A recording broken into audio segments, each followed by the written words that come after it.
Hey guys, tonight we wander through the glittering salons of pre-revolutionary France, where the chandeliers drip with candlelight, the cakes are taller than toddlers, and poodles sit on velvet cushions with more poise than most nobles.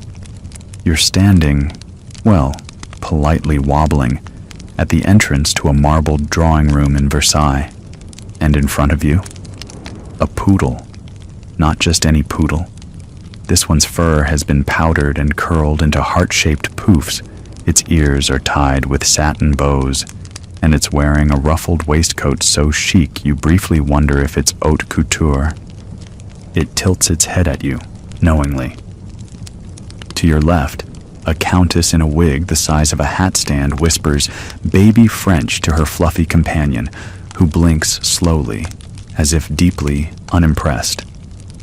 Behind her, a footman wheels in a gold-plated cart with precisely portioned pâté, some for humans, most for dogs. You're in the weird, wafting epicenter of one of history's most oddly enchanting footnotes, when French aristocrats trained their poodles to be the toast of tea parties. And yes, you probably won't survive this, not emotionally. So, before you get comfortable, take a moment to like the video and subscribe, but only if you genuinely enjoy what I do here. Let me know in the comments where you're watching from and what time it is there. Are you under a blanket? Sitting on a fire escape? Hiding from real life behind a scented candle? I want to know. Now, dim the lights. Maybe turn on a fan for that soft background hum, and let's ease into tonight's journey together. You don't walk into the 18th century. You glide. That's the rule. Versailles isn't built for stomping or even confident striding. Too many fragile inlays, too many rooms that feel like the inside of a Fabergé egg. As you pass through the long gallery, paintings of powdered nobles peer down, their eyes slightly judgmental. But none judge harder than the dogs. In this golden age of powdered elegance and outrageous hats, poodles are not mere pets. They're status symbols. In some cases, they're closer to lifestyle brands. The white miniature at the Duchess's slippered feet is known by name to at least 3 foreign ambassadors. The standard-sized black one being spritzed with bergamot. He once spoke on stage at a salon gathering by barking at a painting of Voltaire. Historians still argue whether French poodles of this era were genuinely more intelligent than other breeds, or simply had the leisure time and foie gras budget to seem smarter. Either way, it was the French aristocracy who gave them the ultimate glow-up. Now imagine this. The year is 1761. The air in Versailles smells of violets, warm bread, and something faintly burnt, probably a wig. A new trend is sweeping through the court. Not fashion this time, but performance. Not by humans, though. It's called La Demonstration Canine. You squint at a poster. A duchess is hosting an evening of tea and talent, and the headliner? A poodle named Monsieur known for bowing with his left paw and identifying which wine pairs best with Comté cheese. You think, okay, surely that's a one-off. But it's not. These dog-centric soirees are everywhere. A marquise trains her toy poodle to mimic her husband's cough. A duke teaches his 2 spaniels to play dead every time someone mentions taxes. It's become a thing. You glance into the courtyard. There, on a miniature chaise lounge, a caramel-colored poodle sits serenely, as a servant delicately brushes its tail into a spiral. The brush is made from imported badger hair and costs more than your shoes. Beneath the opulence, though, is a kind of method. These dogs aren't just props. They're trained, rehearsed, socialized with the precision of diplomats. They must not bark at the wrong moment. They must never, never steal a scone. In one corner of the salon, you see a little chalkboard with today's dog menu, duck broth, parsnip tartlets, and a coconut milk glaze. Someone has drawn a bone in pink chalk next to the word dessert. And this isn't the exception. This is how things are. Fun fact, some of these poodles had custom shoes made for them, not for walking comfort, but to prevent the parquet floors from being scratched. We're talking satin booties with little mother-of-pearl buttons. You bend down to look at one, and the poodle huffs like it's very aware it's more important than you. Here's the real kicker. Aristocrats didn't just dress their dogs like nobles. They believed the poodles embodied virtues like loyalty, refinement, and wit. And naturally, the more impressive your dog, the more impressive you were. One noblewoman, the Comtesse de Flore, was so obsessed with her poodle's grace that she commissioned a portrait just of the dog riding in a gondola. She claimed it soothed her anxiety better than prayer. That painting now lives in a dusty museum storage vault, forgotten by most, but not by us tonight. And if you're thinking, okay, this sounds excessive, let me assure you, the excess hasn't even started yet. You're still in the parlor. You haven't even reached the private training salons, or the etiquette schools, or the scandalous biscuit incident of 1764. But we'll get there. For now, just listen. A harpist starts playing near the window, and the soft trill of strings floats through the air like spun sugar. A few dogs yawn politely. One licks a spoon clean and nods, as if approving the vanilla. You realize something odd. Almost no one here is actually talking to other people. Every conversation is with a dog. One marquis adjusts his lapel and says, "Pierre, shall we tell them your poetry?" And the dog barks twice. Everyone claps. A footman leans over to whisper in your ear. He only barks for rhyming couplets. Right. Naturally. You recline on a love seat draped in embroidered silk. You sip tea that tastes faintly of jasmine and judgment. And as your eyes wander across the room of poodles and pearls, you ask yourself the one question that's probably never occurred to you before tonight.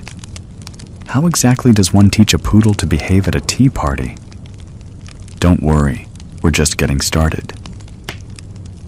You stretch your legs slightly beneath the silk-draped love seat, careful not to disturb the tassels, or the small dog snoozing under your heel like it owns the deed to the chateau. Around you, the room hums with a peculiar energy. Not the energy of politics or romance, which usually drives the chatter in Versailles, but of fierce, toothy competition. Because tonight, the poodles are preening. The duchesses? Watching. And somewhere across the salon, someone is about to win the Concours de Beauté Canine, the poodle pageant. Yes, that's right. The powdered people of 18th century France didn't just dress up their dogs for private amusement. They put them on literal stages.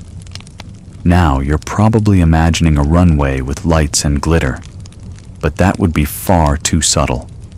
This one involves floral arches, harpsichord interludes, and a scorecard system that would give the Olympic Committee an anxiety attack. You squint at a score sheet tucked behind a teacup. Fluffiness of tail, 10 points. Consistency of coat color, 10 points. Ability to maintain eye contact with a marquise for 5 seconds without blinking, 15 points.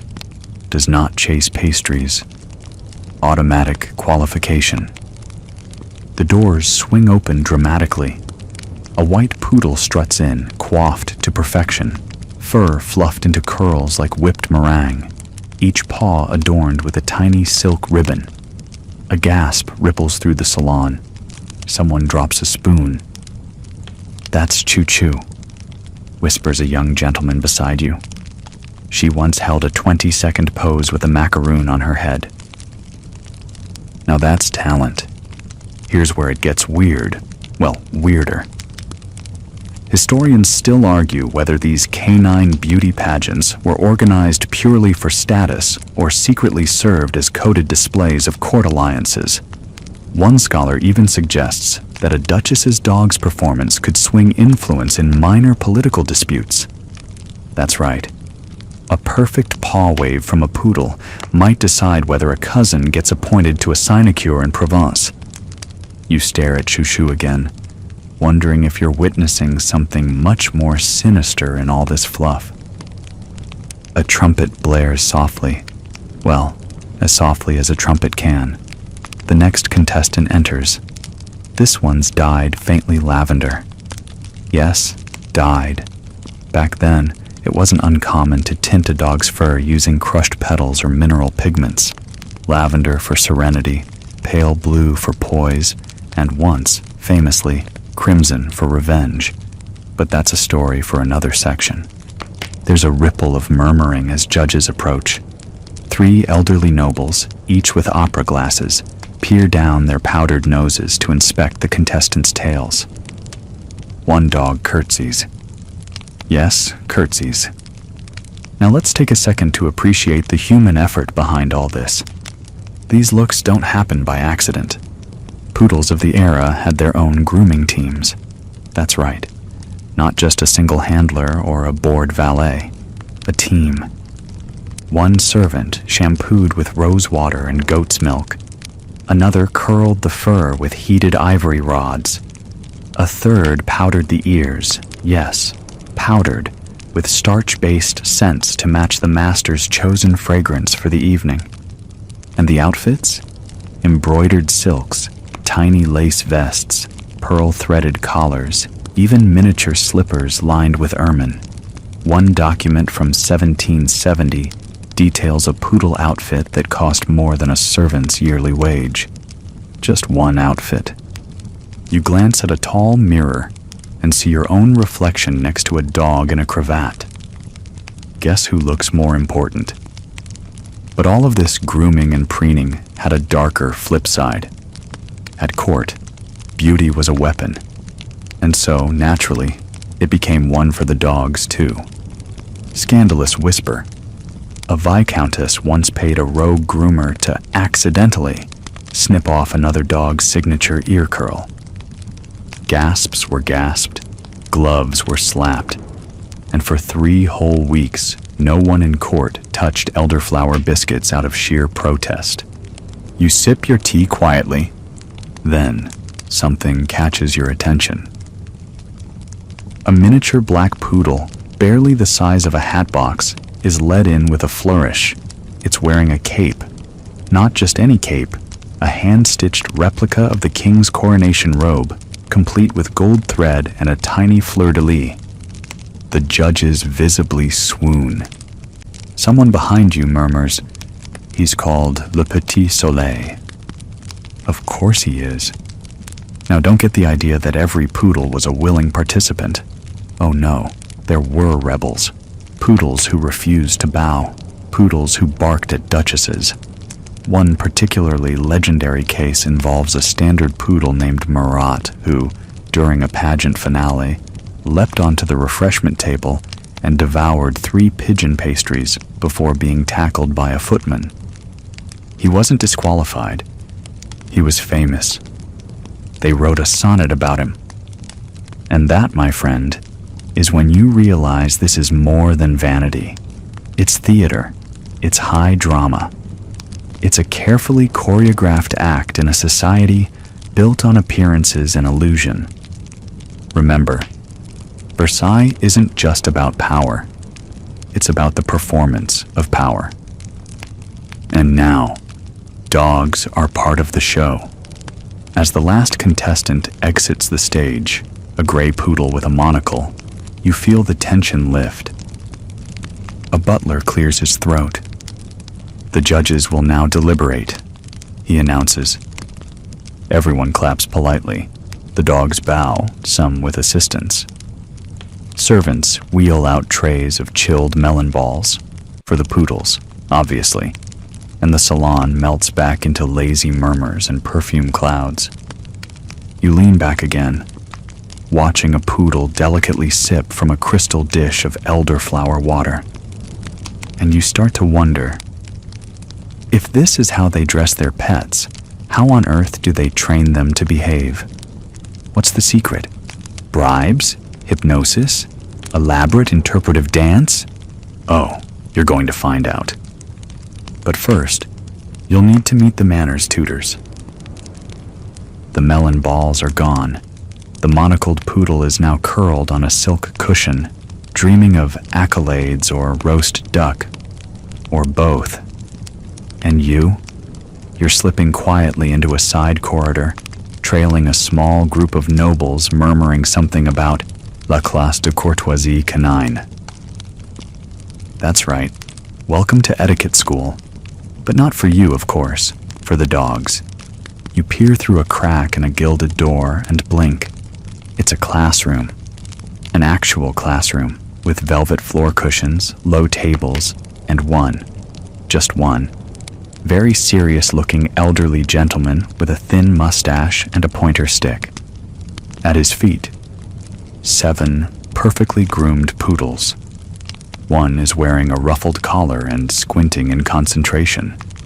Another is attempting to balance a grape on its nose. A third, a stately black poodle with an impressive pompadour, is being scolded for turning its back during a mock curtsy. This is Monsieur Delacroix, a canine comportment expert. Basically, he teaches dogs how not to embarrass the aristocracy in front of important guests. He taps his stick twice. All the dogs sit. A third tap, 2 bow. One sneezes. Delacroix narrows his eyes but says nothing. Clearly, sneezing isn't in the curriculum. You're witnessing a real phenomenon.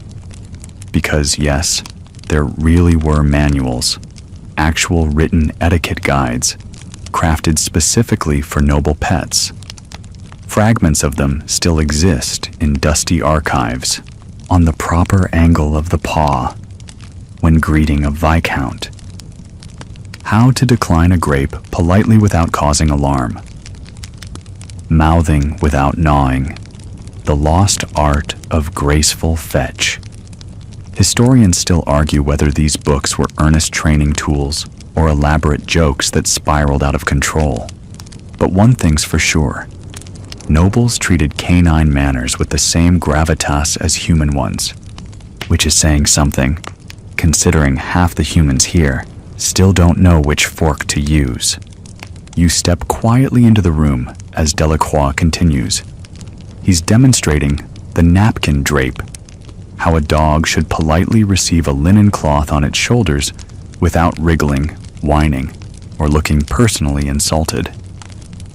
Presentation is respect, he says to the class, but also clearly to you. One student, a poodle named Duchesse, flops over dramatically mid-lesson. "Non," says Delacroix without turning. "That is drama, not discipline." The others freeze. Duchesse sighs. Outside this room, nobles discuss war, taxes, and lace. But here, it's about silence, stillness, and the perfect head tilt. Delacroix moves to a different corner of the room and claps his hands. A servant enters with a silver tray of biscuits, lavender, honey, and something called pheasant crumble. This is the final exam. Each poodle must resist, must not reach, not even sniff, not even blink longingly. You hold your breath as the tray passes by. One dog's whiskers twitch. Another lets out the smallest whine. Then, bam! A tiny white poodle named Bijou lunges. One crumb disappears. Delacroix sighs. The tray is whisked away. Bijou is gently escorted to the room of reflection, which, judging by the sound of distant harp music, is actually more luxurious than your entire apartment. Still, a lesson is a lesson. The other dogs resume position. Now comes the most advanced drill, simulated social hour. Servants bring in miniature tea tables, complete with tiny cups, napkins, and porcelain saucers. Delacroix walks each dog through the steps. Sit calmly, sniff the cup, without tipping it, allow a servant to pour invisible tea, and hold position for 10 seconds. You whisper to yourself, "This is madness." But is it? In a world where human identity is built on etiquette, reputation, and appearances, it only makes sense that one's dog must also know how to play the part. And these dogs are not just playing, they're performing a kind of balletic obedience. You can't help but admire it. Some say these schools began as a joke, perhaps a bored noble poking fun at his peers. Others believe they started in earnest, part of the larger movement to civilize every part of life, from forks to footsteps. But no matter how they began, they became part of the court machinery. A well-trained dog reflected a well-ordered household. A poodle that could sit still through a salon debate about Voltaire was a social asset, just like a flattering portrait or a particularly witty turn of phrase. Here's a deliciously odd detail. Some nobles even loaned their best-trained poodles to friends hosting important guests. Think of it as renting prestige, like borrowing a yacht today, only fluffier. As the class winds down, Delacroix dismisses the poodles with a flourish. Each dog glides, out the door, their tails held high, their expressions serene. And just like that, you've seen it. The quiet, disciplined engine behind the powdered spectacle. Not just pretty fluff balls and lace, but rigorously trained ambassadors of aristocratic identity. You step back into the corridor, and for a moment, the palace feels different, less frivolous, more theatrical. Because once you know the lines of the script, you start seeing the stage everywhere. But don't get too comfortable yet. The dogs may be polite, but they're also fluent. And in the next room, they're about to out-talk the butlers. You barely have time to process the mental image of a poodle bowing in slow motion before the next sound reaches your ears. It's not barking, not really. It's conversation, sort of. From a distance, it sounds like a cross between polite murmurs, tiny yelps, and the delicate tinkling of porcelain. You follow the sound down a winding hallway past yet more brocade curtains and candlelit sconces until you reach a circular room filled with voices, both human and, astonishingly, canine. Welcome to the language salon. Here, nestled among scrollwork paneling and velvet cushions, aristocrats sit in small groups with their poodles, speaking to them in court French. Yes, court French. Because you see, in Versailles, it wasn't enough for a dog to respond to sit or stay. It had to do so in the language of diplomacy. And not just any French, precisely enunciated, occasionally rhymed, and always performed in a tone just shy of flirtatious condescension. Assieds-toi, mon trésor, coos a marquise, and her dog obediently sits, eyes fluttering closed as if meditating on Rousseau. Another nobleman lifts a gloved hand. Fais la révérence. His poodle gently bends a front leg and lowers its chin. You blink. Surely this is all trained behavior, not actual comprehension. But then someone claps twice and says, Va chercher la broche. And a poodle bolts across the room, grabs a jeweled hairpin from a low stool, and delivers it proudly into the folds of a duchess's skirt. Now you're not so sure. Modern behaviorists would say these are simply cue-based tricks, driven by repetition and treats. But 18th century aristocrats didn't believe in simple things. They believed in symbolism, in artistry, in the blurring of lines between pet and person. And here's the thing. Some of these dogs were better trained than the palace footmen. There's a record of a particularly talented poodle named Emile, who could recognize over 40 spoken commands, including walk softly, look indifferent, and feign interest. Historians still argue whether the commands were real or simply part of a larger aristocratic fantasy about control. But the results speak for themselves. These weren't household pets. They were conversational companions. Now, let's talk incentives. Because language learning, even for dogs, doesn't come cheap, or without snacks. In one plush corner of the room, you spot a vocabulary trainer dangling a small slice of goose pâté in front of a chocolate-brown poodle. Répète, coucou, he whispers, as the dog mimics a small bark shaped vaguely like a question mark. Another aristocrat uses a series of gestures alongside her commands. Left hand raised equals approach. 2 fingers twitched equals bow. A single wink. Retrieve the fan without disturbing the corset pile. Yes, there's a corset pile. That's just Versailles. And don't think for a second this was limited to verbal commands. Some nobles claimed their poodles could read. You're not sure whether to laugh or faint. But one elaborate story involves a dog named Gaston, who was trained to tap his paw on printed cue cards. His owner would lay out cards with simple French words, gâteau, chaise, chasse, and Gaston would trot forward, tap the correct one, and then politely wait for applause. Whether Gaston was truly reading or simply had an excellent nose for duck-scented paper remains a point of heated academic debate. One scholar argued that dogs of Versailles could be considered early members of the salon culture. Not contributors, perhaps, but performers who reinforced the ideals of wit, grace, and control. And then there's this gem. Some poodles were trained to respond to poetry. You hear it for yourself. An elderly baron recites, Le vent danse sur l'eau, léger comme toi. His poodle sighs, bows deeply, and then lies down with an elegant groan.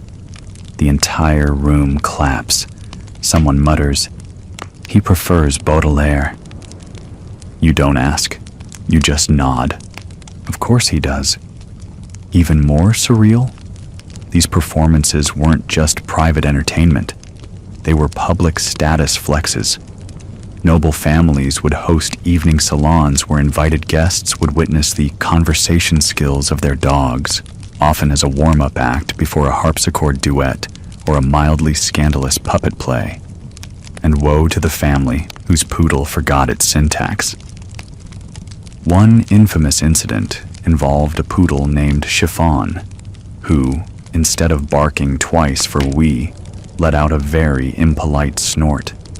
His owner, a viscountess, was so humiliated she reportedly left the room and refused to speak to her dog for an entire month. The dog, incidentally, spent that month lounging in a powder-pink chaise, licking sugar cubes and being read excerpts from the social contract. You start to get the feeling that no one here, not even the dogs, is really living in reality anymore. But it's lovely, isn't it? This velvet-draped illusion where dogs speak French. Poetry makes sense. And even a sideways tail wag can be a subtle form of court flattery. Before you leave the room, you catch a final glimpse of a tutor slowly flipping through a book of idiomatic expressions for poodles. Il pleut des croquettes, she jokes. It's raining kibble. The dog barks approvingly. You laugh softly to yourself. You weren't sure you could be surprised again. And then someone says, "Ready for charades?" Because yes, the next room, it's all games. You follow the sound of laughter, real human laughter this time, mingled with excited yaps and the unmistakable clatter of dice on marble. The corridor opens into a high-ceilinged room where the candles burn a little brighter and the poodles move with flair. You've entered the Salon de Jeux Canin, the canine games salon. The walls are lined with pastel murals of dogs playing cards, dogs juggling apples, dogs fencing with toothpicks. A bit on the nose, perhaps, but nothing in Versailles is ever subtle. At the center of the room, noblemen and noblewomen cluster around what looks like a small stage. There's music playing, light harpsichord, a bit of flute, and in the spotlight stands a poodle in a powdered wig, wearing tiny spectacles and a velvet waistcoat. He's balancing on his hind legs. In one paw, a small scroll. In the other, wait, is that a cane? The nobleman beside you leans over and whispers reverently, "That's Voltaire." You glance back at the dog. "I beg your pardon?" "The role he's playing," the man clarifies. "Voltaire, in the charades." Of course, dog charades. Apparently, you've arrived just in time for the Guess the Philosopher round. A duchess waves a fan. "Is it Diderot?" The poodle dramatically shakes its head and slams the cane to the floor. "Ah!" gasps someone. "He's angry. That's a satire." More guesses follow. Eventually, a marquise guesses correctly. "Voltaire during the Rousseau debate." The room erupts in applause. The dog bows deeply. Treats rain from the ceiling. Literal treats from a hidden chute. Because of course they do. Now, if you think this is just mindless fun, think again. These salon games were strategic social tools. Dogs weren't just amusing guests. They were active participants in carefully crafted displays of intellect and grace. Historians still argue whether this trend started as a parody of Enlightenment pretensions or as a genuine attempt to elevate pet training to an art form. But the result was the same. High society found a new way to perform, and perform through their poodles. A bell chimes. It's time for the next event. Culinary charades. You watch as a noblewoman kneels beside her fluffy white poodle and whispers a command. The dog trots to a tray, sniffs 3 items, cheese, pear, and cinnamon, and then uses its paw to knock over the cinnamon. "Aha!"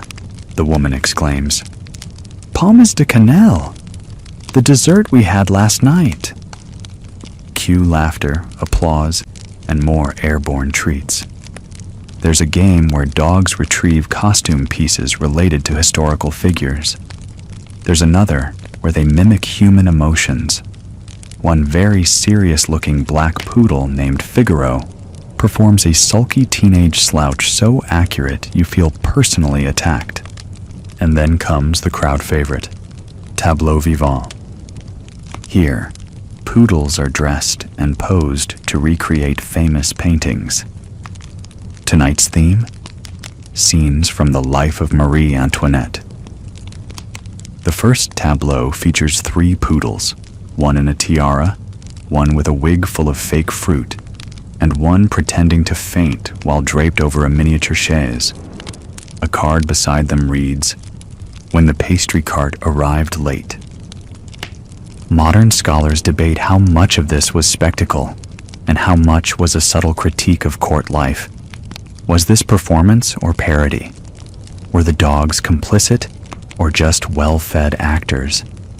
You're not sure, but you are sure you've never seen a poodle wear a miniature tricorn hat quite so convincingly. As the evening continues, games grow more elaborate. You witness a reenactment of the founding of Rome, with dogs playing both Romulus and Remus and the she-wolf. It's deeply confusing and oddly moving. Next to you, a baron mutters, "This one's always a crowd pleaser. Last week they did the storming of the Bastille." You raise an eyebrow. "With poodles?" He shrugs. Little wigs, tiny ladders. You had to be there. Eventually, the energy begins to settle. A few dogs curl up under the gaming tables, still wearing their little props. One falls asleep mid-costume change. You spot a sign near the door. Game suggestions welcomed. Please remember, no political themes after midnight. Good to know. It's easy to dismiss all this as pure fluff, literally and figuratively, but look closer and you'll see it's another layer of Versailles performance culture.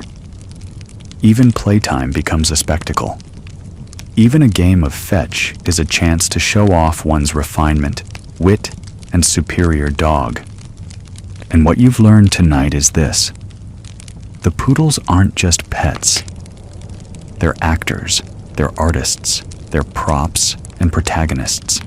And they've been trained not just to obey, but to delight. Still, part of you wonders how exactly one trains a dog to do this. It can't all be biscuits and applause. There must be more. There is more. But for that, you'll need to see what happens when the tea tray arrives. Because next up, napkins, posture, and the most dramatic sip in canine history. The gaming salon fades behind you in a soft echo of applause and distant yaps, and you follow a line of servants bearing trays. Silver ones, porcelain ones, even one shaped like a swan. Wherever they're headed, it smells faintly of bergamot, custard, and the kind of fear that only comes from trying to impress a duchess. And there it is, the tea salon. The room is paler than the rest of Versailles, almost translucent in its pastel splendor. The walls are painted with scenes of floating cherubs. The curtains flutter as if sighing. It feels like you've stepped into a cup of cream, and sitting inside that cup are dogs. Perfect, symmetrical poodles, each seated at a miniature table, facing forward like tiny lords and ladies. They are not barking. They are not scratching. They are, get this, waiting. You glance to your left and see a pair of servants in green livery setting napkins on each poodle's shoulders. Napkins, starched and monogrammed. A bell chimes softly. The signal. Tea service has begun.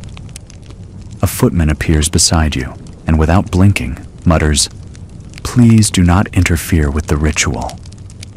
You freeze, unsure whether he means the tea ritual or the entire dog cult you've stumbled into. You're witnessing the napkin drape ceremony. This is no small matter. In aristocratic circles, a well-timed napkin drape was the difference between a charming afternoon and social obliteration, and that applied to the dogs too. If your poodle fussed, barked, nudged the napkin off with its nose, that was it. Exile by gossip. The first napkin descends. A white poodle named Violette sits perfectly still. Her ears are curled like meringue. The servant places the cloth over her shoulders with a flourish, and she doesn't flinch. The crowd exhales. Somewhere, a powdered dowager actually claps. And thus, the ceremony continues. Napkin after napkin. Some poodles sigh with elegant boredom. Others lift their heads to assist the draping. One tries to lick the linen but stops after a discreet cough from his handler. Now you might be wondering, what's the point? Why teach a dog to sit at a table draped in linen and drink tea? Well, 2 reasons: performance and poise. Tea parties were power ballets. They weren't just about sipping and nibbling. They were about being watched doing so with grace. The presence of a properly trained poodle elevated the event from pleasant to legendary. And of course it helped if the dog could also sip. Yes, sip. Each poodle is given a tiny porcelain cup filled with a special broth, usually a cooled chamomile blend with a touch of duck essence. Don't worry, there's no actual caffeine. The goal isn't stimulation, it's elegance. You watch in disbelief as one after another, poodles are gently nudged toward their cups. A poodle named Moose sticks out her tongue and laps once, then twice, then, oh no. She pauses, stares at her reflection, and gives a single disapproving bark. Gasps echo. The footman nods to a servant. Moose is wheeled away in a tiny chaise longue, visibly disappointed in herself. And then you spot him. A legendary standard poodle named Framboise. His coat is the color of fog, his posture perfect. They say he once drank tea in front of the Dauphine without blinking. He's the final performer tonight. The room stills. The napkin descends. He does not move. The cup is placed. He sniffs. Then, delicately, deliberately, he sips. Not too much, not too fast. And when he's done, he looks up at his handler and blinks twice. You hear someone whisper, "Poetry." Of course, not every poodle took to this level of theatrical civility. Historians still argue whether these dogs were genuinely calm or simply overtrained into submission. There's a diary entry from one noble who wrote, "My dear Eclair has taken to flinging his cup across the table when displeased with the steeping. I admire his principles, but fear the scandal." And yes, there was scandal. One infamous tea party in 1762 involved a rogue poodle who drank from every cup on the table before somersaulting into the quiche tray. The hostess was never seen in public again without gloves. No one knows why. But what made the napkin drape ceremony so powerful wasn't just the performance. It was the illusion of equality. For a brief, absurd moment, dog and noble were peers at the table, both dignified, both sipping, both pretending this entire fantasy wasn't being held together by pâté and wishful thinking. You lean against a column and watch the scene. Tiny porcelain clinks, gentle slurps, a faint breeze from the windows. Somewhere, a harpsichord begins playing a lullaby. And maybe it's the soft lighting or the absurdity fatigue, but you start to think, this makes sense. If the world around you is built on spectacle, control, and etiquette, why wouldn't the dogs learn to play the same game? And play it? They do. But tea time is just the beginning. Because now that your dog can sit still in a waistcoat and politely refuse a biscuit, it's time for him to help in the kitchen. Yes, really? Because next, these aristocratic poodles are about to sniff truffles, judge soufflés, and become honorary sous chefs in wigs. The tea salon melts behind you like a particularly refined dream. Linen napkins fluttering in the air, poodles still blinking politely at half-empty teacups. But your journey through the poodle palaces of Versailles isn't slowing down. It's shifting to the kitchen. Yes, the kitchen. Now, don't get too excited. You're not going to be elbow deep in flour and duck fat. Not yet. This is Versailles, after all. No one does anything that messy unless they're paid handsomely and forbidden from using the front doors. But the dogs? Well, some of them have been promoted. The hall narrows as you descend into the cooler parts of the palace, where the ceilings are lower, the air smells of rosemary and rising cream, and the servants move fast. Everything here buzzes with quiet urgency, and yet, among the clatter and bustle of the royal kitchens, there are poodles, poised, focused, and absurdly clean. The first one you see is standing on a little wooden stool, nose twitching. A cook beside him is carefully unwrapping a cloth bundle. Inside, truffles. Because, of course, truffle sniffing was part of their job description. The poodle, a charcoal gray standard named Navette, leans in. One sniff, then a pause, then a paw placed squarely on the third truffle from the left. The cook grins. "That's the good one," he mutters. You're watching an aristocratic sous chef in action. Now, let's be clear. These dogs weren't hunting in the forests. That would be far too rustic. Instead, they were brought into the kitchens to validate ingredients. Their job was to signal quality, detect fakes, and in some cases, outsniff the hired help. One scandalous pamphlet from 1778 claimed that a royal cook was replaced because a duchess's poodle consistently disagreed with his seasoning. Historians still argue whether the poodles had truly trained noses or whether cooks simply pretended they did to flatter their employers. One diary from the period reads, "Daphne disliked the bechamel. We started over. I wept into the butter. But it wasn't just truffles. You move deeper into the kitchen and see a small arena has been formed. Velvet ropes, naturally, a few footstools, and 4 dogs seated in front of covered dishes. This is the dessert judging circle. A servant lifts the first lid, a tiny custard tart with a sugar rose. The first poodle sniffs and turns its head. Murmurs erupt. The second dish, a delicate almond millefeuille. The second dog gives a small, satisfied snort and taps a paw once. Cheers. You've stumbled into one of Versailles' best-kept secrets, dessert polishing. This was the practice of final tasting before any dish was deemed fit to be served at a noble table by poodles. They weren't eating entire portions, of course. That would be vulgar. But they were trained to sniff, inspect, and indicate approval or disapproval. A tail twitch meant too much lemon. A double snort, overcooked custard.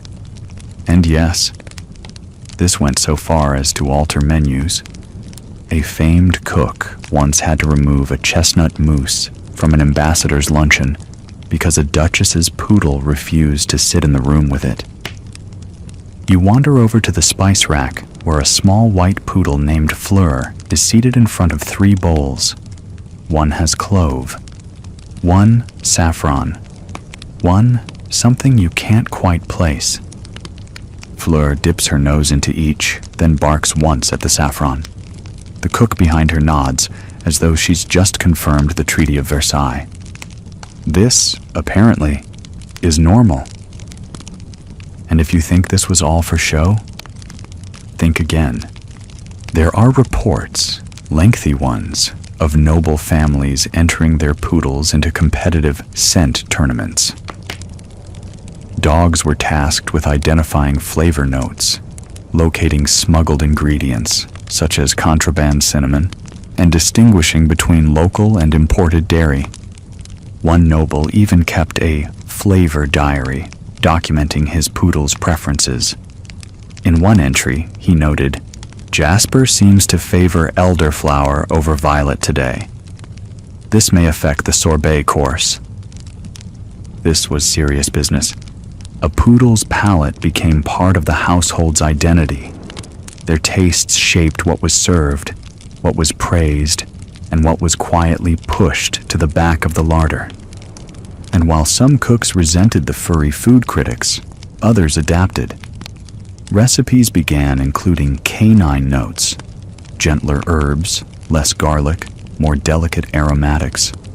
Some even created miniature tasting spoons for dogs, with gold leaf tips to avoid palate fatigue. You can't make this up. Well, you could, but someone already did, in the 1700s. Now you stand at the edge of the great oven hall, where an enormous sugar sculpture is being constructed for a visiting count. It's a full scene, a unicorn made of spun sugar rearing in front of a candied castle. And there, next to the base, a poodle sits, eyeing the sugar leaves. The cook notices your curiosity. "That's praline," she says, smiling. He guards the structure, barks if it begins to wilt. You glance again. Praline's expression is steely, protective, unbothered by the molten sugar nearby. And just when you think nothing could top this, a bell rings from the upper corridor. Dinner service is about to begin. The poodles rise. Because yes, they'll taste, they'll sniff, they'll even judge. But when it's time to eat, they're not in the kitchen anymore. They're in the royal salon, where silver bowls are polished, crystal water dishes are topped with rose ice, and chairs are pulled out by gloved hands. Because now, it's time to eat like royalty, literally. You don't follow the poodles up to the salon, not yet. You're still lingering in the kitchen, where the scent of duck fat clings to the walls and the copper pans glint like medals of culinary honor. But the energy has shifted. The dogs are no longer just culinary assistants, they're dinner guests, and tonight, they dine like dukes. You make your way through the narrow service corridor, footsteps muffled by centuries of spilled wine and gossip. A servant, perhaps 14, perhaps 40, it's hard to tell, whispers, "You're going to want to see this." You emerge into the edge of the formal dining hall. First impression, gold. Gold everywhere. On the chairs, on the candlesticks, on the fingernails of the Marchioness of something or other, who just delicately sneezed into a silk handkerchief laced with violet perfume. And among it all, dogs. Dozens of immaculately groomed, smugly seated, suspiciously well-behaved poodles, each perched beside, or sometimes in, their own gilded chair. Some even have booster cushions. One wears a little velvet cravat. Another has a powdered wig, slightly askew. And yes, you heard right earlier. Some of them dine better than the humans. A footman walks past you, balancing a tray of duck consommé in bone china bowls. The scent curls into your nostrils. Thyme, bay, and a whisper of sherry. The bowls aren't for the nobles. They're for their poodles. Each poodle receives a ladled portion, their names whispered by staff like invocations. For Mademoiselle Bijou. For Lord Fluffington. Monsieur Tartelet's usual, hold the chervil. Historians still argue whether the palace chefs prepared two sets of meals, one for the people, one for the poodles, or whether the same kitchen churned out portions of haute cuisine in both human and canine formats. One memoir insists that a poodle's palate was a test run for the marquise's own plate. If the dog refused the veal, it was sent back. If the dog purred, or more accurately, licked its lips and wagged its tail, the dish was deemed worthy. Of course, the menu wasn't just meat. The poodle's courses often included vegetables drizzled in bone broth reduction, or barley pearls infused with rose essence. And dessert? Oh, dessert. Tiny lavender creme brulee in miniature ramekins. Apple slices fanned beside a whipped goat's cheese. Even iced marrow medallions molded into swans. One dog paws his crystal water bowl with annoyance. A butler instantly arrives to replace it, with a chilled version. The ice? Rosewater infused, filtered through linen, garnished with edible petals. There's a low murmur from the nobles, the sound of fans opening, gossip fluttering. You catch part of a sentence, and the Duchess still doesn't know that Marcel is allergic to pomegranate. Disaster at her last soiree. Another dog sneezes daintily. Everyone applauds. You wonder idly when exactly it became normal for these dogs to dine like kings. But it wasn't just Versailles. This was fashion. By the 1780s, across noble households in France, aristocrats weren't just dressing their pets. They were feeding them custom meals designed to complement their own. A baroness's memoir from 1784 mentions a carrot soufflé shared with my dearest Gustave, though he did leave half for the footman. Which raises the question, who's serving who here? A quirky detail from a recently translated kitchen inventory includes a list of dog-specific ingredients: duck confit, honeyed chestnuts, pressed apricot paste, and one mysterious item labeled pâté de lune. Scholars still debate what that even was. Possibly a cheese, possibly a joke. But here's what's clear. These dogs weren't pets.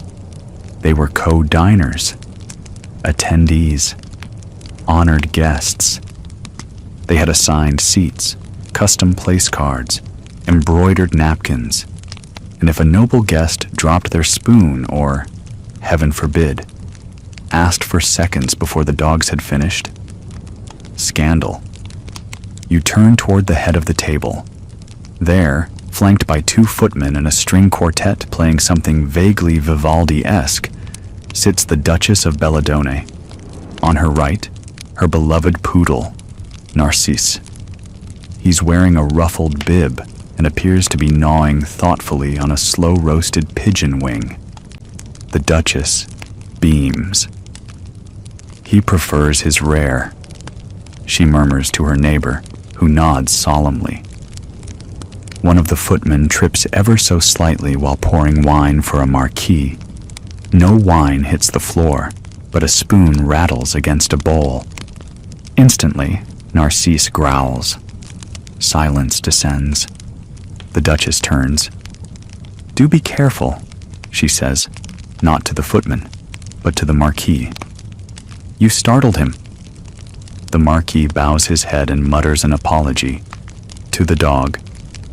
Somewhere to your left, a maid brings in the next course, a beetroot tart, flanked with poached quail eggs and a sprig of sage.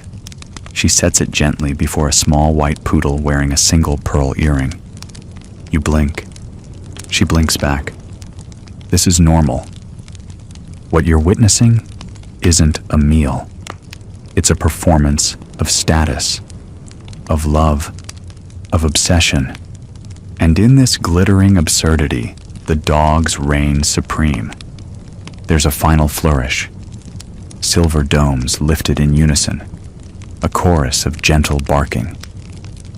The quartet shifts into a slow lullaby. The meal ends. The dogs are not ushered out. They remain seated as servants dab their paws with lemon water and retie ribbons that loosened during digestion. You turn away from the madness just in time to catch a young nobleman sneaking a leftover biscuit from his dog's plate. Shameful. Delicious. Tomorrow they'll all pretend none of this happened. But tonight, the dogs dined better than anyone in France, and they'll do it again. The dining room is quiet now, save for the soft clink of silverware being collected and the rustle of servants tidying up after their four-legged guests. You step back into the corridor, dazed, mildly amused, and just a little hungry yourself. But as you pass through the palace again, you begin to notice something else. Resentment. You catch it first in a whisper. Two chambermaids in the shadows of a candelabra alcove, speaking fast and low. She's got Florette sleeping on silk cushions again. In the blue room? Yes, that's her favorite room. The Duchess hasn't slept there in weeks. Said it smelled too much like biscuits. A pause. Then a snort of laughter. The dogs of Versailles may be spoiled, perfumed, and absurdly dignified, but not everyone's thrilled about it. Downstairs, in the servant quarters, eyes roll and eyebrows lift. The staff who trim the poodle's nails by candlelight or brush out their ears with tiny ivory combs often have straw pallets and cold stew for their own supper. One footman reportedly muttered, "I'd trade my boots for the Duke's dog's bed. At least his sheets are warmed." And warmed they were, literally. Some poodles had copper bed warmers slid beneath their mattresses on cold nights. Meanwhile, kitchen scullions huddled near stoves, brushing off ash and aristocratic indifference. Historically, it's not hard to track this tension. The late 18th century saw an ever-growing divide between noble luxury and working-class drudgery. Poodles, those darling little symbols of joy and wealth, became walking, barking, perfumed reminders of inequality. Historians still argue whether the poodles were direct sources of resentment or merely symbols of a broader rot. Either way, the message was clear. When a duchess's dog has its own carriage and your cousin sleeps in the barn, something is profoundly wrong. Yes, some of the poodles had private carriages. Tiny, open-top buggies pulled by miniature ponies, or, in one documented case, 4 identically groomed goats. A child's job, if they were lucky enough to be born into minor nobility, was sometimes to escort the family poodle through the gardens like a prince. There's even a record from a 1778 servant's journal of a dog named Biscuit being late to a tea party on account of hoof fatigue. The goats, you see, required rest. And when they weren't being paraded around like velvet-wrapped miracles, they were massaged. Yes, weekly oil massages. You watch in a side chamber as a tired valet rubs almond oil into the paws of a particularly fluffy white poodle named Chouquette. The dog sighs in bliss. Nearby, the valet's own shoes are splitting at the seams. Quirky side note: at least one salon owner in Paris became famous for his dog spa room service, which offered rose petal paw soaks, fur-smoothing lavender masks, and calming harp music. A few nobles even requested appointment slots for themselves, only to be told the poodles took priority. It's around this time, as you wander through the halls of dogdom excess, that you stumble upon the strangest little drama of all. The poodle heir. In the house of Count Mirabeau, one of Versailles' more flamboyant figures, there was a legal battle over inheritance. Not for a title, not for land, for a dog. The Count's will reportedly included a clause: let Celestine, his poodle, retain the yellow drawing room, her favorite silk throw, and a stipend of 120 livres per annum for her maintenance, administered by Madame Dupont, with whom she shares an affection. A stipend. For a dog. The servants? Not mentioned. And, oh, the murmurs this sparked. One maid allegedly threw a velvet slipper across the corridor. Another refused to serve at tea unless Celestine was kept away from the pastries. Eventually, the matter was settled. Celestine retired to a countryside estate with Madame Dupont. The staff sighed, some in relief, some in fury. But the message was clear. If you wanted love, security, and comfort in aristocratic France, it helped to be fluffy. Of course, not all poodles inspired resentment. Some were adored by the staff. secret treats slipped under tables, nighttime snuggles when the mistress wasn't looking. A young stable boy once wrote a letter describing his only friend in Versailles, a poodle who slept at the stables when she grew tired of court life. But still, the divide deepened. One scullery maid described it best in a note found decades later under a floorboard. "We shine their silver, we press their lace, and we curtsy to their dogs. I pray for fleas." A cheeky little wish, and one that probably came true. Even these royal creatures weren't immune to nature. Despite their manicured fur and perfumed coats, the occasional flea outbreak would throw a salon into chaos. Anti-flea powders, some made of ground pearls and vinegar, were sprinkled like magical dust.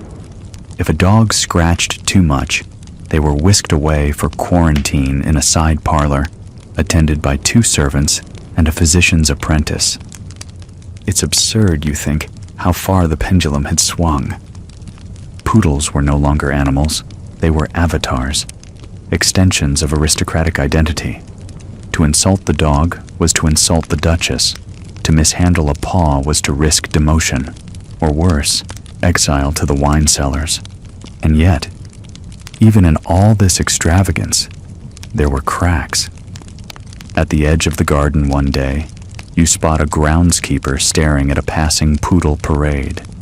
His rake is still, his eyes hard. One of the dogs, draped in silk, glances back with vague indifference. A gust of wind lifts the leaves, stirs the feathers on a dog's hat. Something's coming.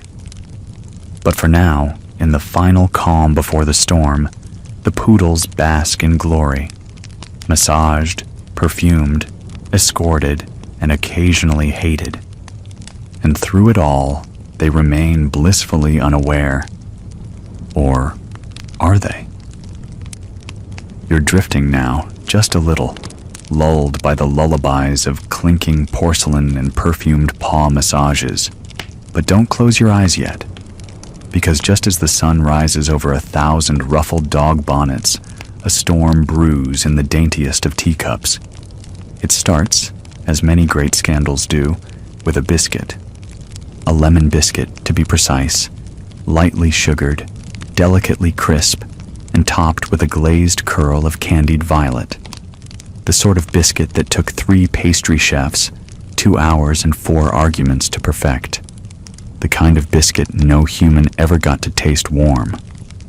And on the afternoon of March 3rd, 1764, one such biscuit flew across a salon at alarming speed. You're in the thick of it now, seated discreetly on a velvet settee in Madame de Villeneuve's ornate tea room. The event?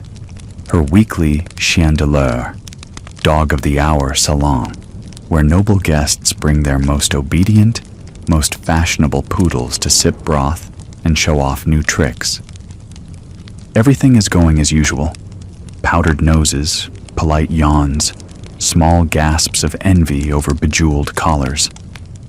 You sip pretend tea from a cup meant for dogs. It's beef-flavored. Then you hear it. A shriek.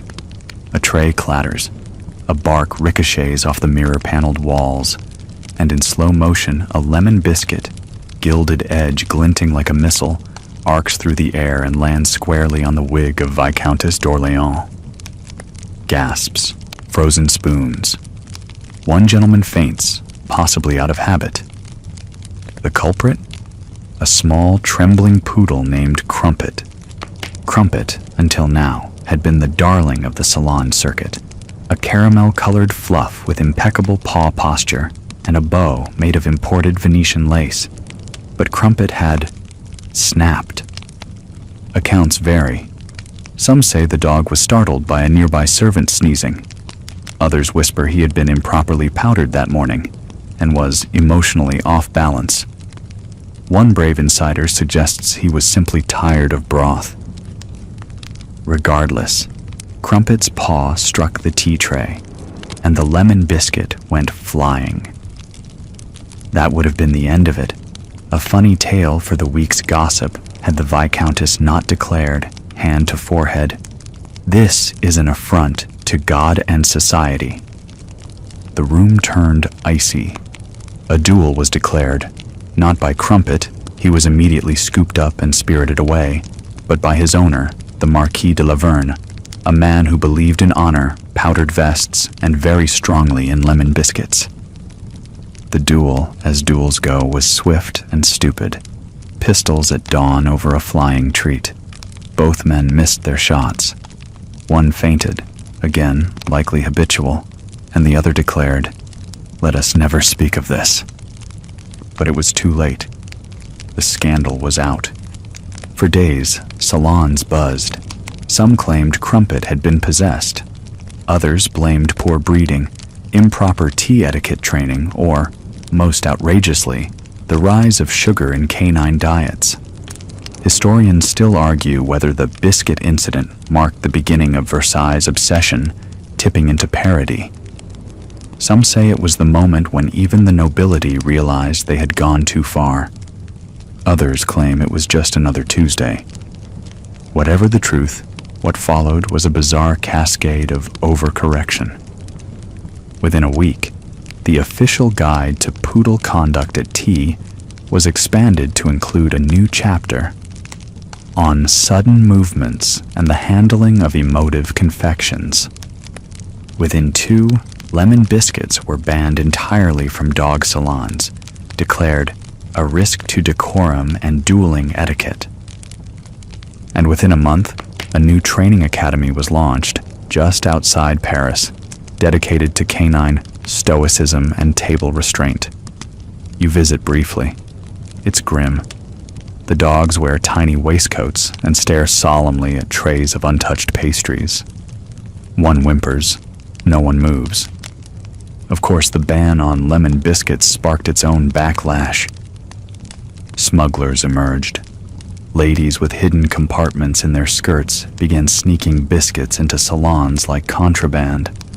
One noblewoman was caught offering her poodle a lemon drop beneath a lace handkerchief.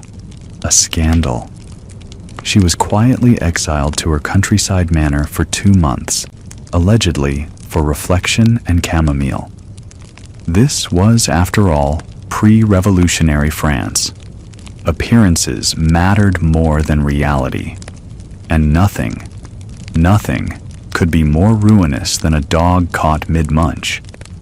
But while the court gossiped and the poodles were retrained to avoid citrus-based violence, deeper cracks were beginning to show. You overhear it in hushed tones. If a biscuit can start a duel, what might an insult do? Why do the dogs eat better than the staff? Have we lost our minds? A lady's maid, barely old enough to lace her own corset, sighs as she cleans biscuit crumbs from a velvet chaise. "They'll serve foie gras to dogs," she mutters, "and send us to war with bread crusts." And yet, back in the salons, things return, on the surface, to normal. Crumpet is never seen again in public. Rumors swirl. Retired to the countryside, exiled to an English duchess, or living in anonymous comfort in Lyon under the name Monsieur Fluff? No one knows for sure. But you do hear one whispered theory, passed from parlor to parlor, like a forbidden bedtime story, that Crumpet, disgraced but dignified, now hosts his own secret tea parties. Deep in a hidden chamber beneath Versailles, only dogs allowed. You chuckle softly as you leave the salon, the scent of lemon and powdered sugar lingering in your nose. Out in the gardens, a gardener scowls at a poodle wearing a feathered cap. Somewhere, a biscuit tray trembles. The gardens of Versailles stretch before you in immaculate patterns, perfect hedges, fountains gurgling politely, and marble statues that look mildly unimpressed with everything. But today, the usual elegance is upstaged. There's a runway in the orangery, and not just any runway. This one is for dogs. You find yourself seated beside the Duchess de Clermont, who has not smiled since 1742, sipping chilled lavender syrup from a crystal flute. She gestures vaguely toward the stage with a lace-gloved hand and sighs, "The spring canine collection. Let's hope no one wears velvet again. It's so last year."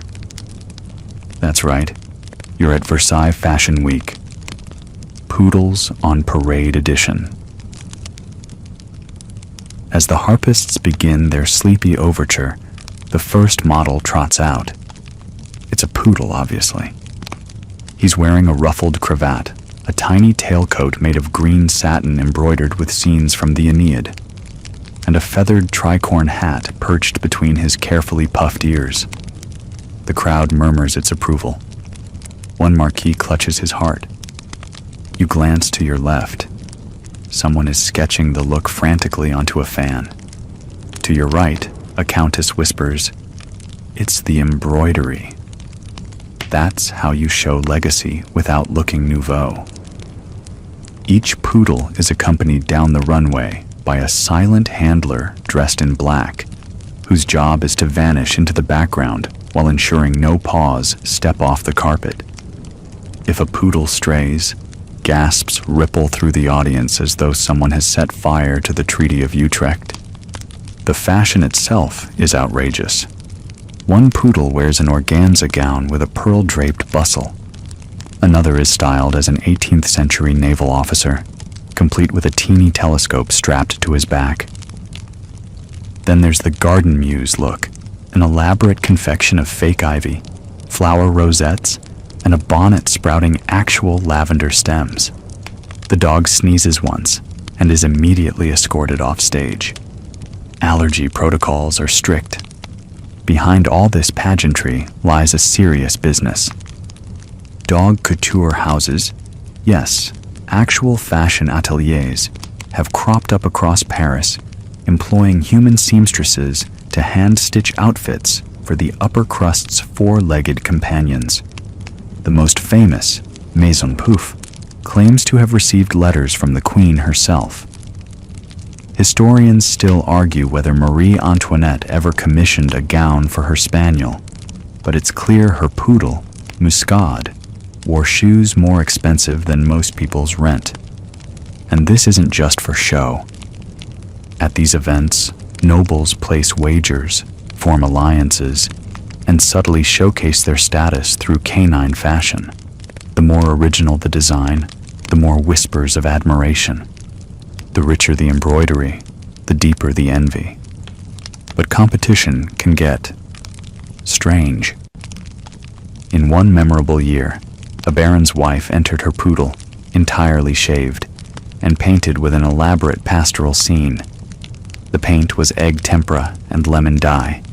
The dog, named Rousseau, licked off part of a tree, mid-parade. A scandal. Art or madness? The debate raged for weeks. Another year, a duchess insisted on dressing her poodle as a metaphor for the Enlightenment. The costume involved a tiny book, a candle hat, and a smug expression that was frankly uncanny. And once, just once, someone tried to pass off a non-poodle, a perfumed spaniel named Claude, wearing a curly wig. He was politely escorted out by 3 footmen and a large, disapproving pug. As you sit beneath the golden sun filtering through the orangery's glass dome, it becomes clear. Fashion isn't the goal. Control is.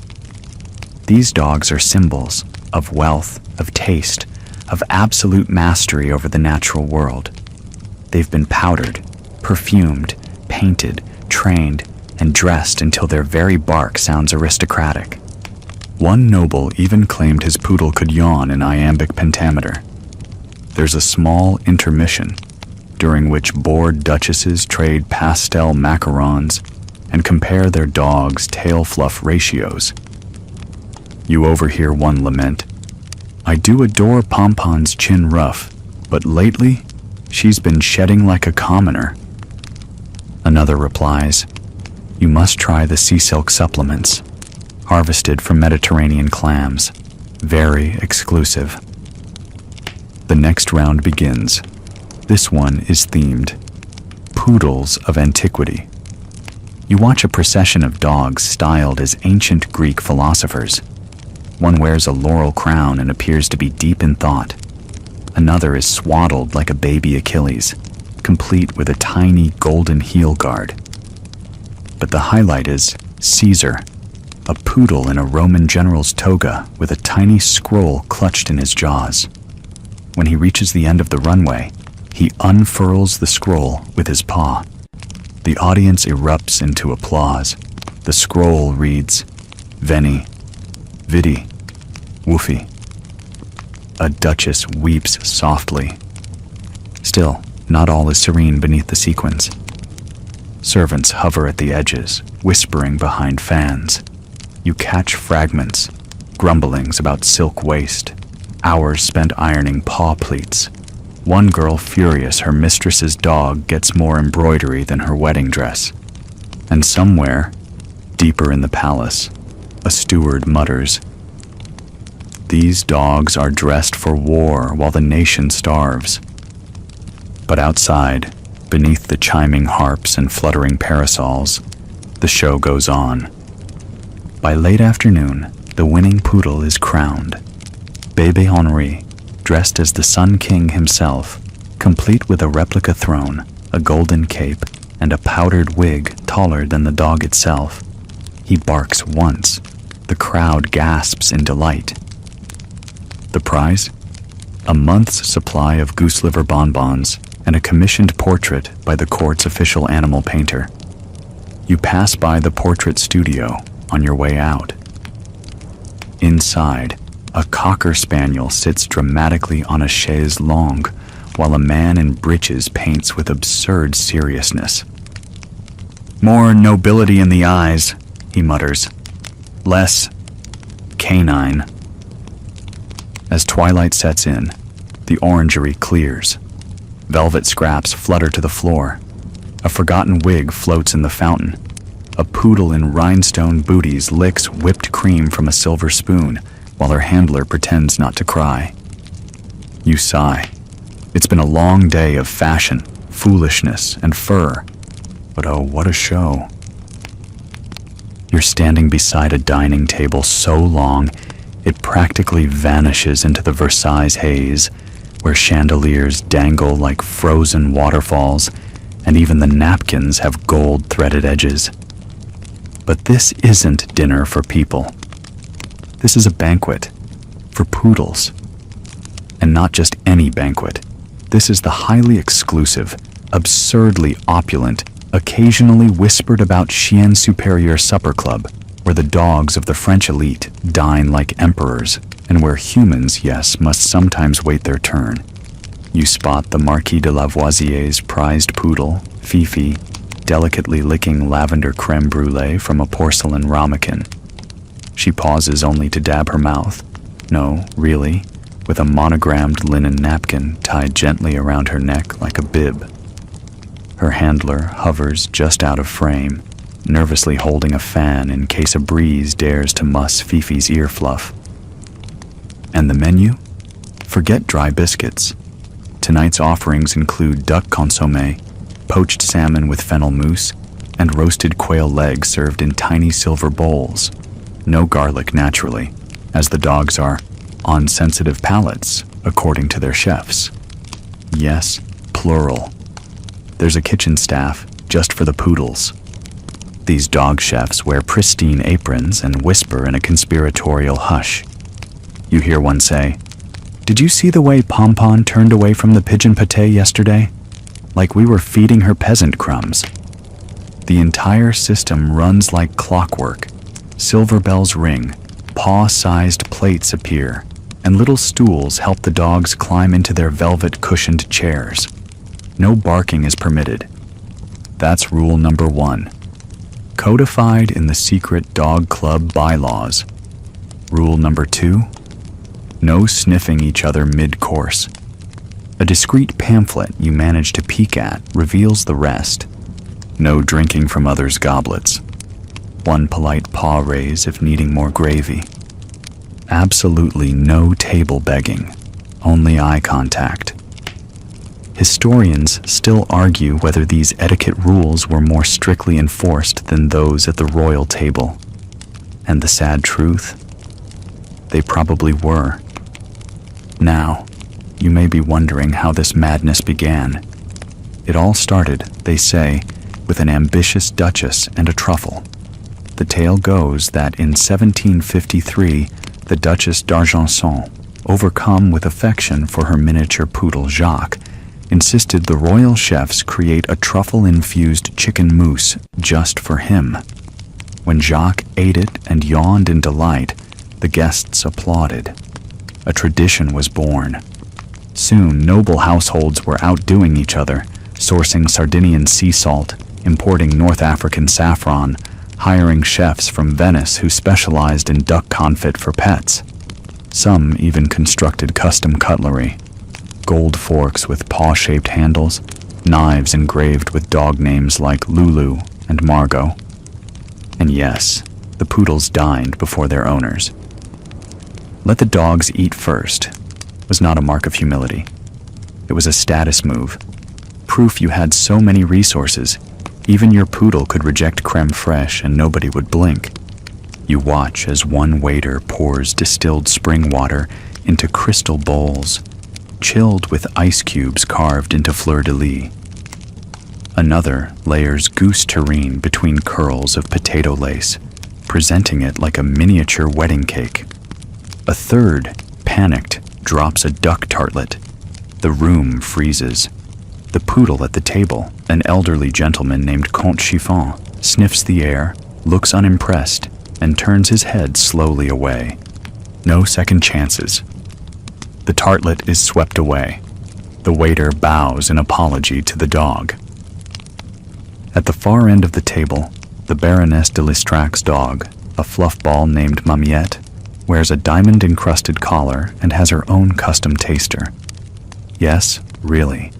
A young maid whose sole job is to test every bite for temperature and taste. You overhear the maid murmur, "Too much sage," before being promptly dismissed. Mammiette receives a revised tart with just a hint of thyme. Her tail gives one dignified wag. Now and then, the human guests sneak nibbles of their dogs' plates. Just to check the seasoning, they whisper guiltily.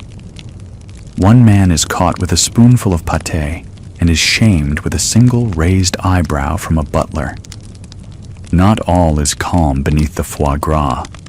Servants grumble in the wings. This whole event takes hours, and many haven't eaten all day. You hear someone mutter, "Last week I licked bechamel off a poodle's whiskers. I used to study law."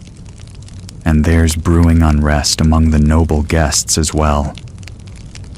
"My invitation was for 7, one hisses. "It's now nearly 10, and I've not had so much as a bread roll." "Shh," her neighbor says. "Look at how Plume is chewing."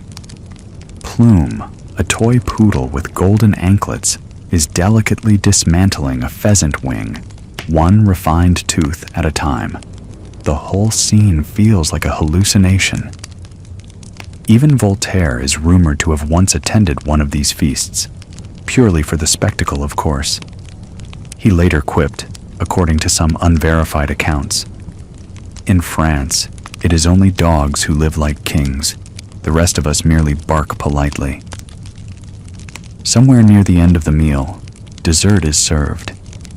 Each poodle receives a chilled sorbet, rosewater for girls, orange blossom for boys, shaped like a tiny bust of Louis XV. One licks the nose off, gasps all around. Candied violets and hand-folded biscuit fans round out the service, though one rebellious spaniel throws his fan on the floor in protest.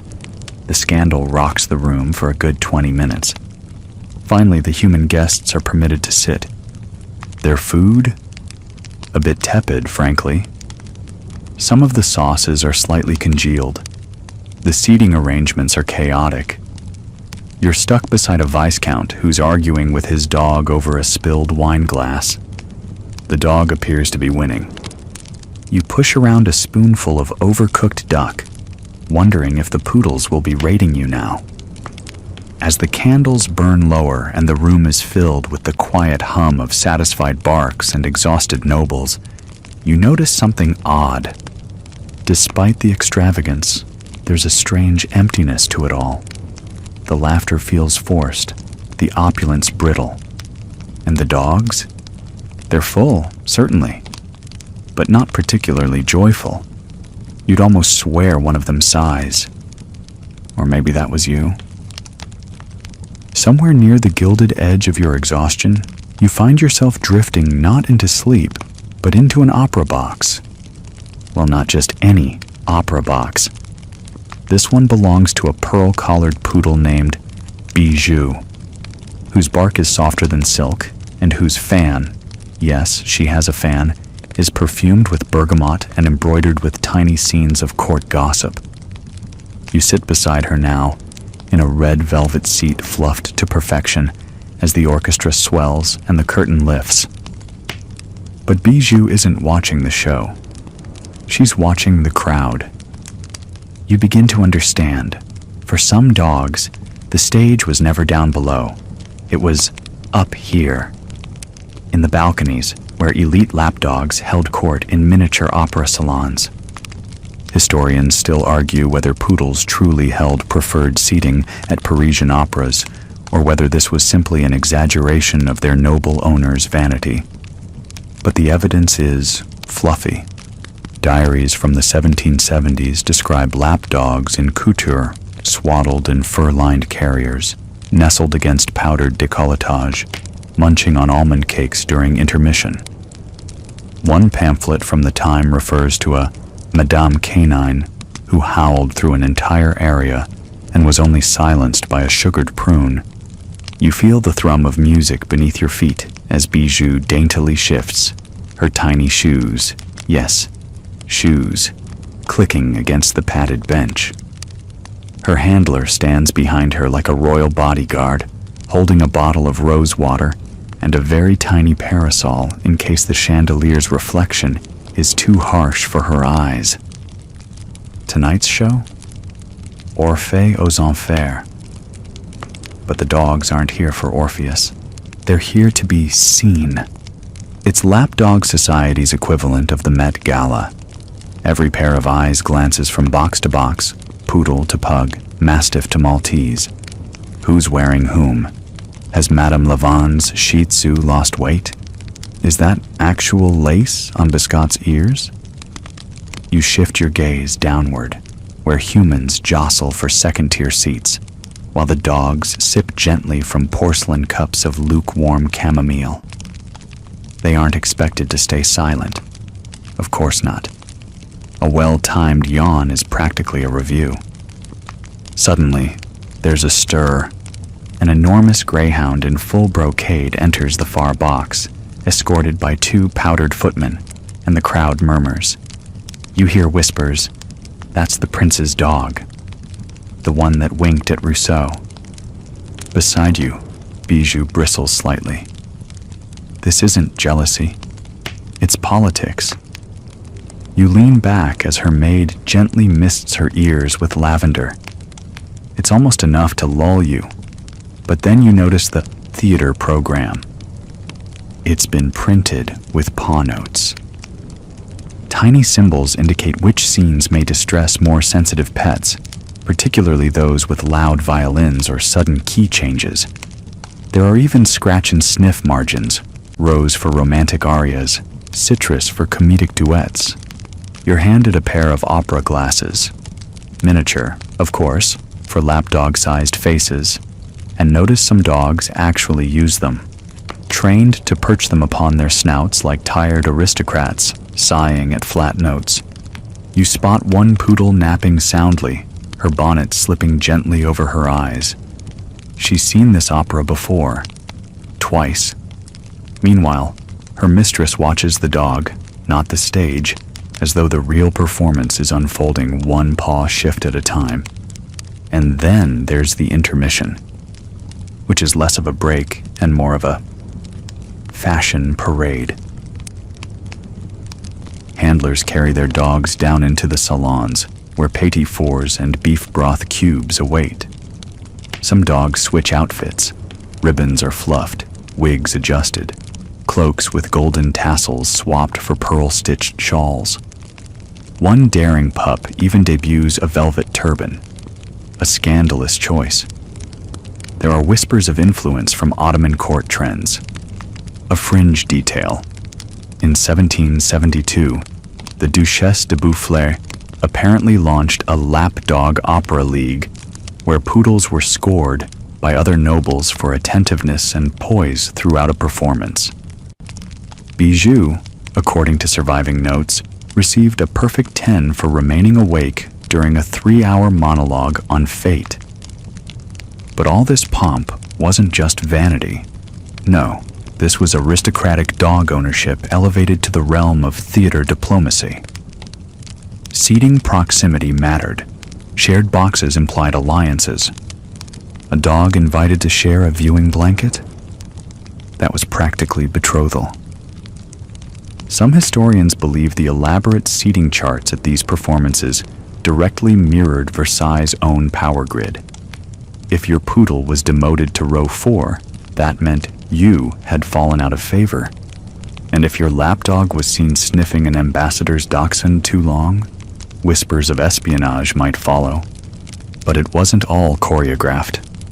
One infamous night, a bored poodle named Truth leapt from her box seat in mid-cavatina, landed on a violinist's head, and bolted across the orchestra pit, trailing lace. She reportedly made it to the Queen's slippers before collapsing in dramatic exhaustion. The Queen, amused, fed her candied violets. The violinist was less amused. You blink slowly as the third act begins. The lights dim, the overture swells again. Dogs stretch gently, some leaning their heads against scented cushions, others curling beside tiny foot warmers. The air hums with incense and anticipation. And then, a long, sweet silence. One dog snores, another sighs. You feel your eyes flutter. Something about the soft rustle of silk, the warm lull of orchestral strings, and the weight of shared absurdity washes over you like warm milk. Even Bijou leans against your shoulder now. The opera carries on, but here in the velvet shadows, you begin to forget which world is more surreal, the one on stage or the one beside you. You let yourself drift. You're not sure what wakes you. The rustle of silk, the whisper of hooves, or the sharp scent of smoke curling faintly through the air. You open your eyes to find the gilding has dulled.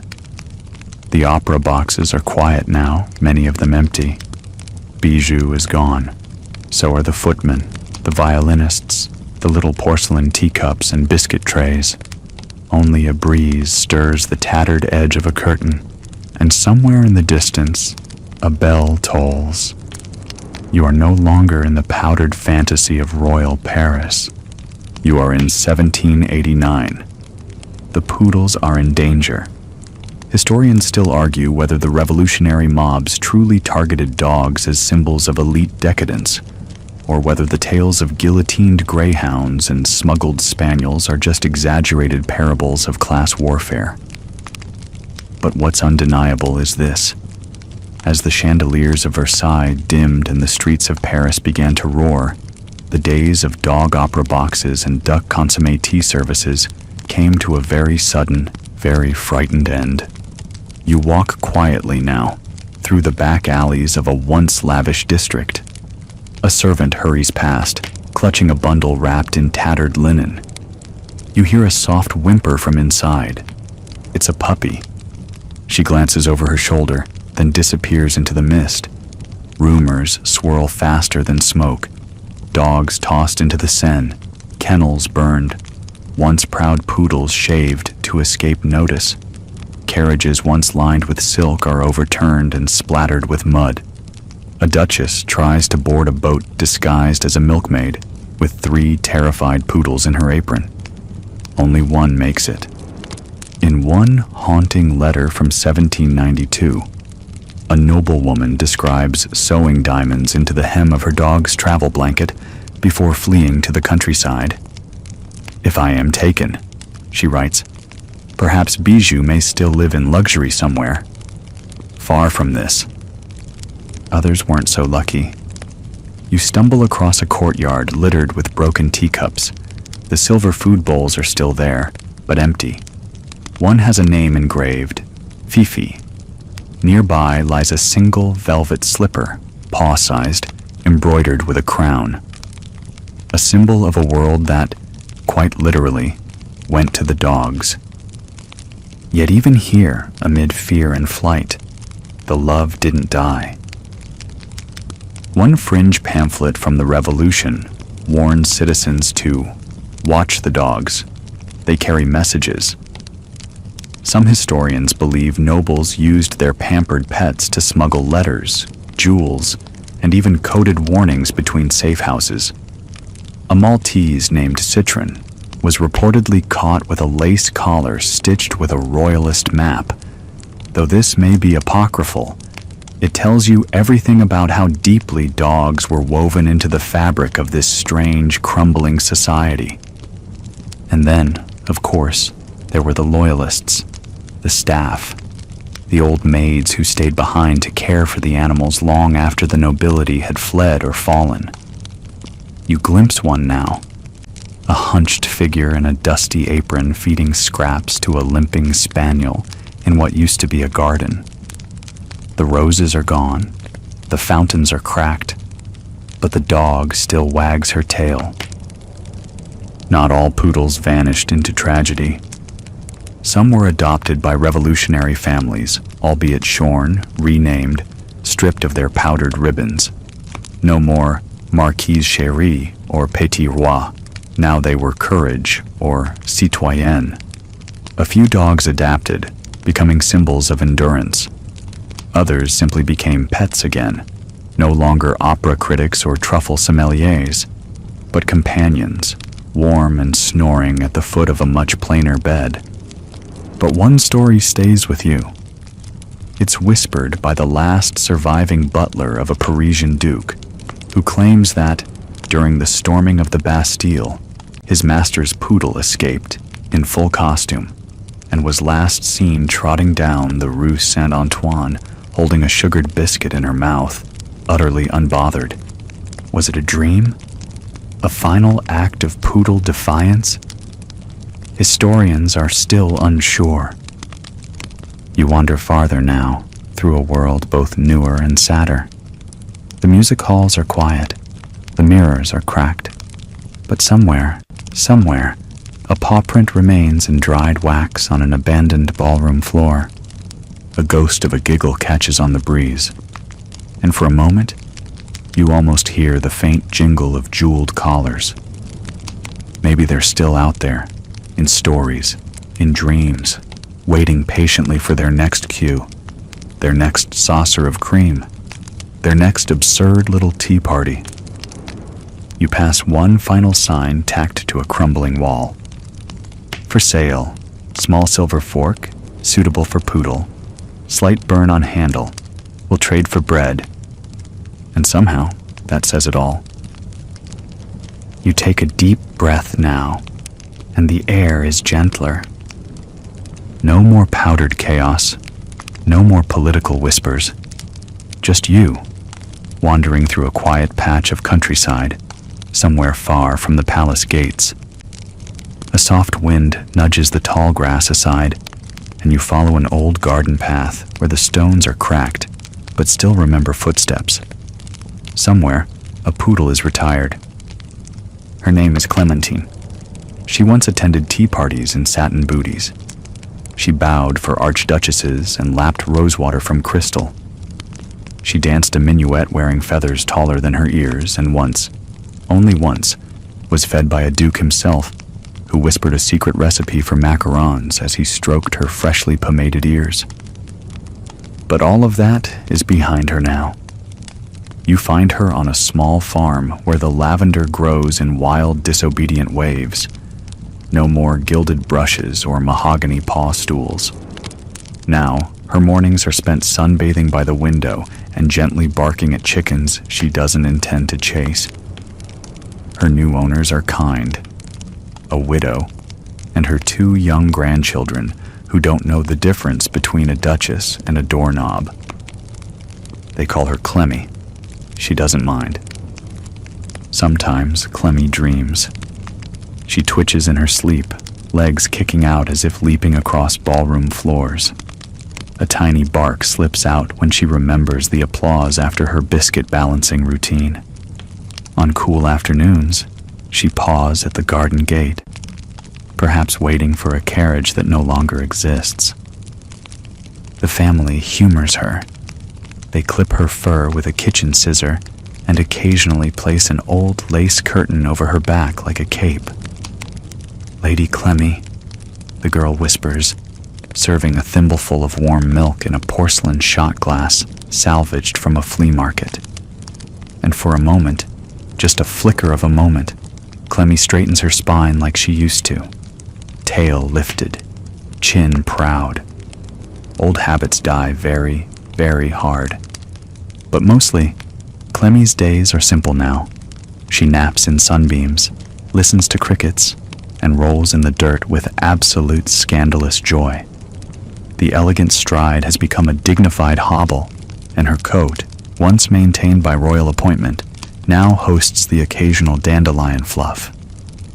You sit beside her in the grass, and she leans her soft, graying head against your leg. You scratch behind her ear in just the right spot. Yes, that one. And she lets out a sigh so content, so bone-deep relieved, that you wonder if she remembers any of it at all, or if she cares.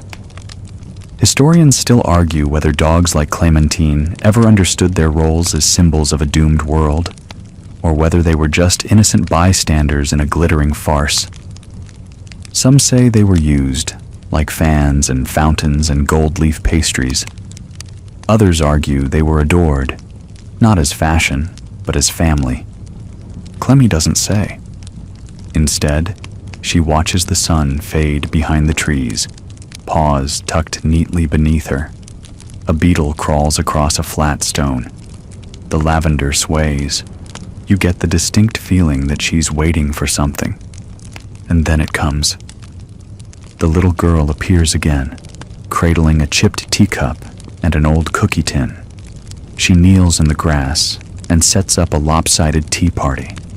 A plastic spoon for stirring, a cracked saucer for the imaginary sugar cubes, and Clementine, Lady Clemmy, former toast of Versailles, sits up. Slowly, proudly, as if all the salons of Paris were watching once more. She waits for her turn, then delicately noses the saucer. The girl giggles. The game continues. No audience, no opera box, no powdered wigs. Just a little girl, a poodle, and a memory that smells faintly of rose water and cream. In the distance, someone rings a dinner bell. Clemmy's tail thumps once. She's earned her rest. And now, you drift. The party has ended. The lace has loosened.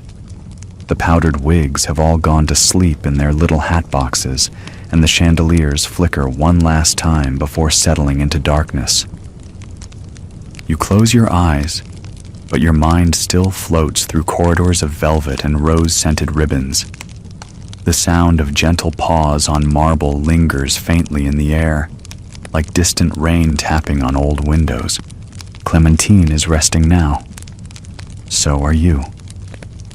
Out there, in the soft folds of history, the absurd still hums quietly, like a forgotten lullaby of dogs in brocade, of aristocrats whispering secrets into floppy ears, of servants adjusting velvet cushions for animals who didn't know or care that they lived more luxuriously than most humans ever would. The poodles are sleeping now, and so should you. Let the lights dim further. Let your thoughts unravel, slow and soft. like satin ribbons falling from a too tight corset. There's no need to worry if it all truly happened, if they really had napkin drape ceremonies and diamond-studded collars. What matters is that, for a little while, you wandered there. And now, with the moon brushing lightly against the edge of your window and that comforting hush beginning to settle behind your eyes, it's time to let go. No carriages, no footmen, no royal commands, just breath and stillness and the quiet companionship of dreams. May you sleep with the peace of a well-fed poodle, retired from duty, stretched out beneath a patch of lavender sky. Good night, dear listener.